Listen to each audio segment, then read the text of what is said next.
In this quick video, I'm going to show you how to reverse a video in CapCut for PC because sometimes life's just better in reverse. Reversing video clips can add a cool, dynamic touch to your projects, and luckily, it's super easy.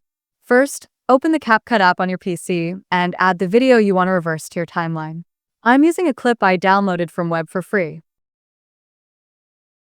Now, let's reverse it. Click on the video in the timeline to select it.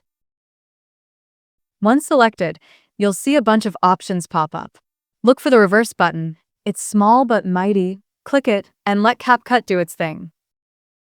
It'll take a few seconds to process, and once it's done, your video is officially running backwards. And that's it. Super simple, right? If this tutorial helped, don't forget to like and subscribe. And drop a comment saying I subscribed so I can personally thank you because you're awesome.